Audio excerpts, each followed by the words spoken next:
الحمد لله رب العالمين والصلاة والسلام على سيد الأنبياء والمرسلين وعلى آله وأصحابه وذرياته أجمعين أما بعد فقد قال الله تبارك وتعالى في كتابه المبين أعوذ بالله من الشيطان الرجيم بسم الله الرحمن الرحيم ولا تسبوا الذين يدعون من دون الله فيسبوا الله عدوا بغير علم كذلك زينا لكل أمة عملهم صدق الله العظيم۔ جناب صدر محترم، اسٹیج پر رونق افروز محب وطن علماء کرام، معزز مہمانان کرام اور عزیز طلباء، ہمارا یہ پروگرام چونکہ بہت ہی مختصر اور بہت ہی دلچسپ ہونے والا ہے، اس لیے وقت کی پابندی کے ساتھ اور وقت کی تعیین کے ساتھ مجھے بھی کچھ دیر آپ کے سامنے لب کشائی کرنے کا موقع عنایت فرمایا گیا ہے۔ میرے محترم بزرگوں اور دوستو، آج کا ہمارا یہ دن اور ہمارا یہ خوبصورت پروگرام جو بنام جشن آزادی پورے ہندوستان کے اندر قومی تہوار کے طور پر نہایت ہی تسک و احتشام اور بڑی دھوم دھام کے ساتھ منایا جا رہا ہے۔ آج کا یہ تہوار ایک ایسا تہوار ہے جس کو ہندوستان میں بسنے والے، ہر مذہب کے ماننے والے اور ہر مکتب فکر سے تعلق رکھنے والے لوگ آج شانہ بشانہ مناتے اور گنگا جمنی تہذیب کا کھلے طور پر ثبوت پیش کرتے نظر آ رہے ہیں۔ آج ہمارے ملک کے اندر جشن چراغاں کا ماحول ہے، کہیں فضاؤں میں ترنگا لہرایا جا رہا ہے تو کہیں ہندوستان زندہ باد کا فلک شگاف نعرہ فضاؤں میں بلند کیا جا رہا ہے، جس کی وجہ سے آج ہمارا یہ ملک، آج یہ ہندوستان کا ذرہ ذرہ، بوٹا بوٹا، غنچہ غنچہ خوشی و مسرت سے جھوم اٹھا ہے۔ لیکن میرے دوستو، آج کا یہ دن ہم سے سوال بھی کرتا ہے کہ آخر یہ خوشیاں کیوں منائی جا رہی ہے اور یہ جشن کیوں منعقد کیا جا رہا ہے۔ معزز سامعین حضرات، قبل اس کے کہ میں آپ کے سامنے ہندوستان کی آزادی کی تاریخ مختصراً انداز میں پیش کروں، میں مناسب سمجھتا ہوں کہ آزادی اور حریت کے حوالے سے اسلام کا نقطہ نظر اور اس کی حقیقت بھی آپ کے سامنے واضح کر دوں۔ میرے محترم بزرگوں اور دوستو، مذہب اسلام نے انسان کو نہ صرف جسمانی آزادی عطا کی ہے بلکہ دوسری نوع کی آزادیوں سے بھی نوازا ہے، عزت و وقار عطا کیا ہے اور عدل و انصاف کے تقاضوں میں اظہار خیال اور اظہار رائے کی آزادی بھی مکمل طور پر دی گئی ہے۔ اظہار خیال کی آزادی یہ صرف احرار اور آزاد لوگوں کو ہی نہیں بلکہ مذہب اسلام نے اپنے غلاموں اور ماتحتوں کو بھی اس کی آزادی دی ہے۔ چنانچہ روایت کے اندر آتا ہے کہ حضرت بریرہ رضی اللہ تعالی عنہا جب آزاد ہوئی تو ان کو شریعت کی طرف سے خود بخود یہ اختیار مل گیا کہ وہ اپنے قدیم شوہر، سابق شوہر حضرت مغیث رضی اللہ تعالی عنہ کی زوجیت میں نکاح میں باقی رہیں یا نہ رہیں۔ اس مسئلے کی حقیقت علماء کرام اچھی طرح سے جانتے ہیں، اس لیے میں اس کی تفصیل میں نہیں جانا چاہتا۔ حضرت بریرہ رضی اللہ تعالی عنہ حضرت مغیث رضی اللہ تعالی عنہ کی زوجیت سے نکاح سے باہر آنا چاہتے تھے اور حضرت مغیث رضی اللہ تعالی عنہ ان کو اپنی زوجیت میں اور نکاح میں باقی رکھنا چاہتے تھے۔ اس لیے حضرت مغیث رضی اللہ تعالی عنہ نے جناب محمد الرسول اللہ صلی اللہ علیہ وسلم سے سفارش کی درخواست کی تو جناب محمد الرسول اللہ صلی اللہ علیہ وسلم نے حضرت بریرہ رضی اللہ تعالی عنہ سے فرمایا کہ تم حضرت مغیث کی نکاح میں باقی رہو۔ حضرت بریرہ رضی اللہ تعالی عنہ نے اس پر جناب محمد الرسول اللہ صلی اللہ علیہ وسلم سے عرض کیا، اے اللہ کے رسول،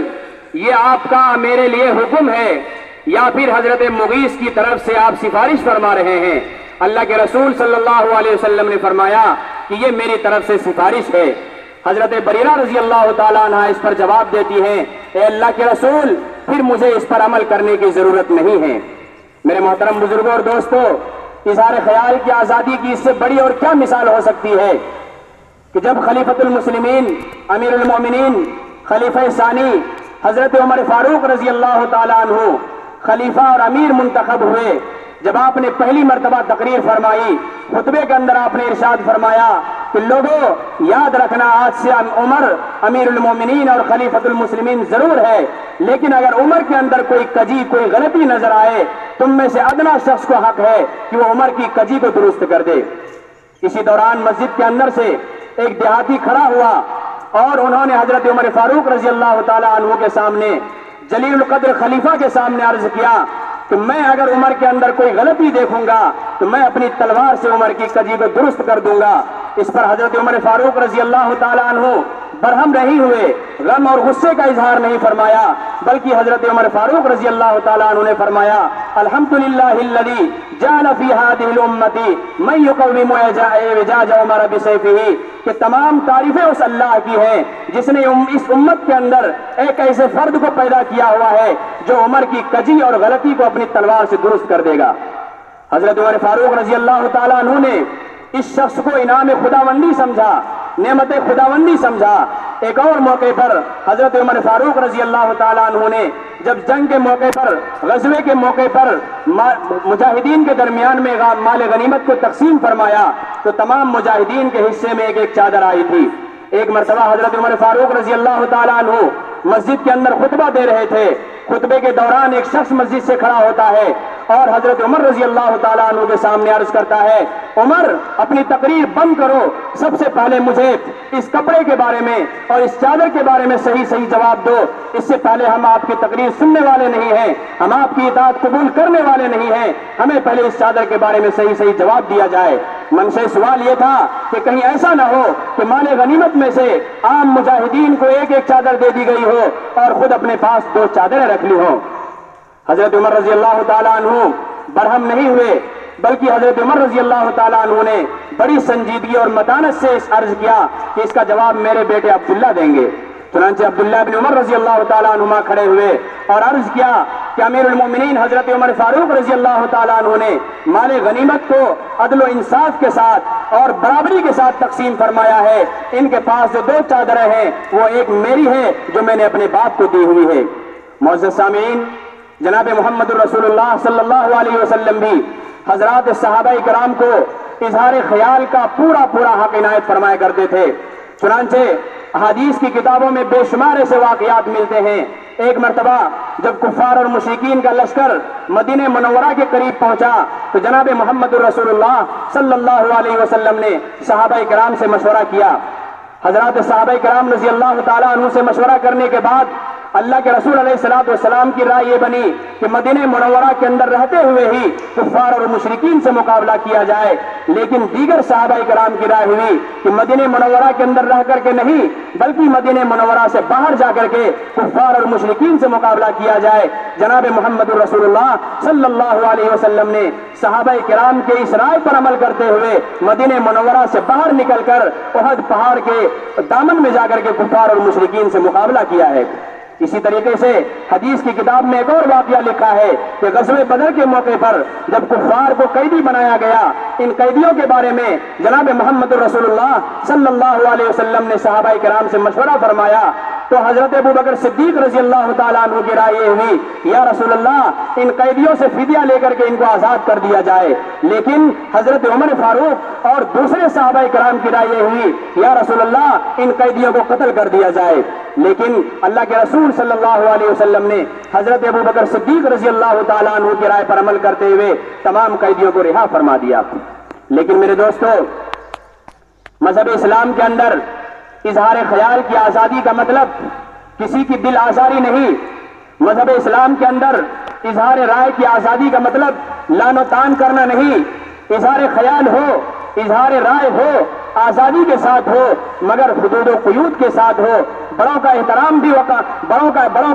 بھی سامنے ہو اور حکام کا وقار بھی باقی رکھا جائے. اور آج پوری دنیا کے اندر جس اظہار خیال کی آزادی کا شور ہو رہا ہے، یہ اظہار خیال کی آزادی مذہب اسلام کے نزدیک مستحسن اور بہتر ہی نہیں ہے، بلکہ مذہب اسلام کو اس بات کا بھی گوارا نہیں ہے کہ اظہار خیال کی آزادی کا حوالہ دے کر کے معبودان باطلہ کی توہین اور معبودان باطلہ کی برائی کی جائے. چنانچہ قرآن پاک صاف صاف اعلان کرتا ہے وَلَا تَسُبُّوا الَّذِينَ يَدْعُونَ مِن دُونِ اللَّهِ فَيَسُبُّوا اللَّهَ عَدْوًا بِغَيْرِ عِلْمٍ.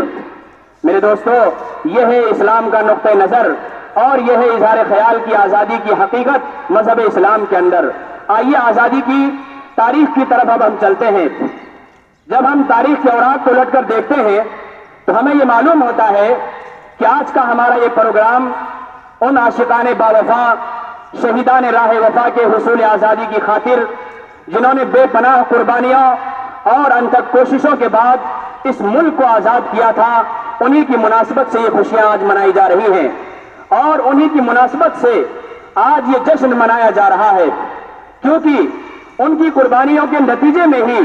آج ہم اس سرزمین ہند کے اوپر اور اس کھلی آسمان اور فضا کے اندر آزادی کی سانسیں لے رہے ہیں. اس لیے کہ اس بات سے کسی کو مجال انکار نہیں ہے، اس بات سے کوئی انکار نہیں کر سکتا ہے کہ ملک ہندوستان کو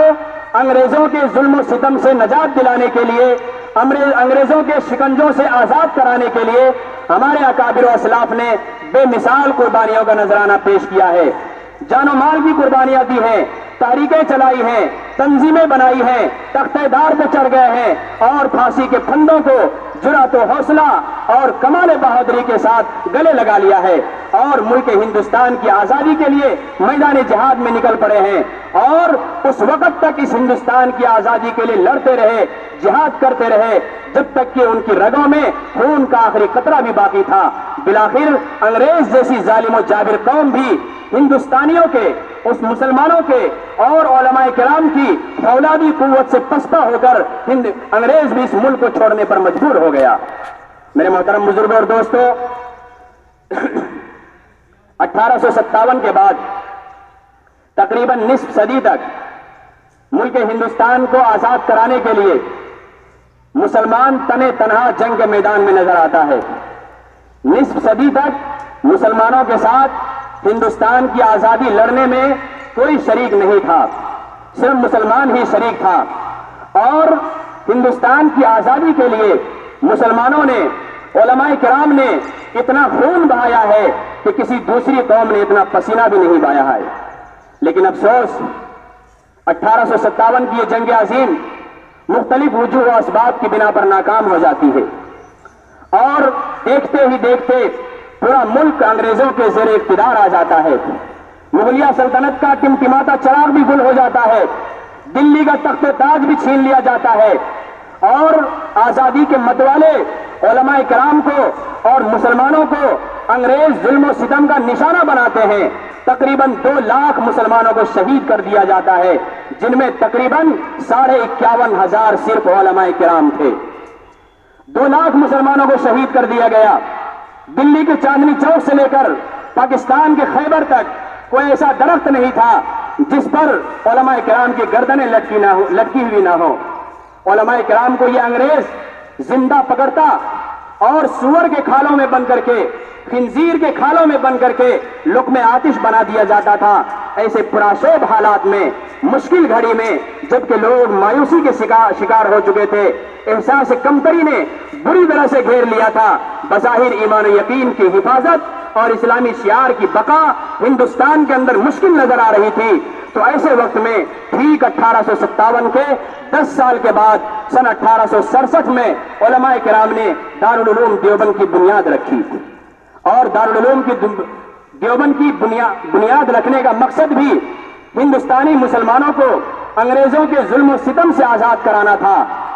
مسلمانوں کے دلوں کے اندر تعلیمی بیداری پیدا کرنے کے ساتھ ساتھ مسلمانوں کے بچوں کو ہندوستان کی آزادی کے لیے تیار بھی کرنا تھا۔ چنانچہ فضلائے دارالعلوم دیوبند نے اس کے بعد ہندوستان کی آزادی کے لیے مختلف تحریکیں چلائی، تنظیمیں بنائی، تحریک ریشمی رومال کی بنیاد ڈالی گئی، جس کے بانی بھی دارالعلوم دیوبند کے فرزند اول شیخ الہند مولانا محمود حسن دیوبندی رحمت اللہ علیہ ہوتے ہیں۔ پھر اس کے بعد شیخ الہند رحمت اللہ علیہ ہندوستان کے اندر انگریزی حکومت و اقتدار کے سخت ترین مخالف سمجھے جاتے ہیں۔ چنانچہ مفکر اسلام حضرت مولانا سید ابو الحسن علی میاں ندوی نور اللہ مرقدہ تحریر فرماتے ہیں کہ ٹیپو سلطان رحمت اللہ علیہ کے بعد انگریزی حکومت و اقتدار کا ایسا سخت ترین مخالف کوئی دیکھنے میں نہیں آیا ہے۔ ایک اور جگہ لکھا ہے کہ شیخ الہند رحمت اللہ علیہ مولانا محمود حسن دیوبندی رحمت اللہ علیہ انگریزی حکومت و اقتدار کے، انگریزی سامراج کے اس قدر مخالف تھے کہ اگر شیخ الہند رحمت اللہ علیہ کو جلا کر خاک کر دیا جائے، ان کی خاک سے بھی انگریز کی دشمنی کی بو آئے گی۔ یہ تھے ہمارے اکابرین، یہ تھے ہمارے بزرگان دین۔ اس کے بعد یہ ہمارے اکابرین امت اپنی مشن کو جاری رکھتے ہوئے سن 1919 میں جمعیت العلماء کو قائم فرماتے ہیں۔ سن 1919 میں جمعیت العلماء کا قیام عمل میں آتا ہے۔ جمعیت العلماء کے قیام کا بنیادی مقصد بھی باشندگان ہند کو انگریزوں کے ظلم و ستم سے نجات دلانا اور ہندوستان سے انگریزوں کو بھگانا تھا۔ چنانچہ شیخ الاسلام حسین احمد مدنی نور اللہ مرقدہ تحریر فرماتے ہیں کہ حسین احمد ہندوستان کی اس دھرتی پر اس وقت تک سکون کی سانس نہیں لے گا جب تک ایک بھی ہندوستان کی اس دھرتی پر انگریز موجود رہے گا۔ لیکن افسوس کے ساتھ کہنا پڑ رہا ہے کہ جب بھی 15 اگست اور 26 جنوری کا موقع آتا ہے تو ہمارے ان بزرگان دین کی قربانیوں کو یکسر نظر انداز کر دیا جاتا ہے، جبکہ یہ بات ذہن نشین رکھنا چاہیے کہ ہندوستان کی آزادی کی تاریخ اس وقت تک مکمل نہیں ہو سکتی ہے جب تک کہ ٹیپو سلطان رحمت اللہ علیہ کی شہادت کا دلدوز واقعہ نہ بیان کیا جائے۔ ہندوستان کی تاریخ اس وقت تک مکمل نہیں ہو سکتی ہے جب تک کہ حضرت شاہ ولی اللہ محدث دہلوی اور ان کے شاگردوں کے کارناموں کو بیان نہ کیا جائے، اور ہندوستان کی آزادی کی تاریخ ناقص اور ادھوری رہ جائے گی اگر سن 1857 کی جنگ عظیم میں شریک علماء کرام کی قربانیوں کو یاد نہ کیا جائے۔ میرے محترم بزرگوں اور دوستوں، اس کے ساتھ ساتھ ایک اور حقیقت میں آپ کو بتاتا چلوں کہ اگر ہندوستان کی آزادی کے لیے ہمارے علماء کرام حصہ نہ لیتے، اس ملک کی آزادی کے لیے تن من دھن کی بازی نہ لگا دیتے، تو ہندوستان کو آزادی کی یہ صبح دیکھنے کو نصیب نہ ہوتی۔ اس لیے کہ ہمارے یہ علماء کرام دن بھر انگریزوں کے ساتھ پنجہ آزمائی کرتے، زور آزمائی کرتے، میدان جہاد میں ان سے جہاد کرتے، مقابلہ کرتے، اور جب کائنات کے اوپر تاریکی چھا جاتی، اندھیرا ہو جاتا،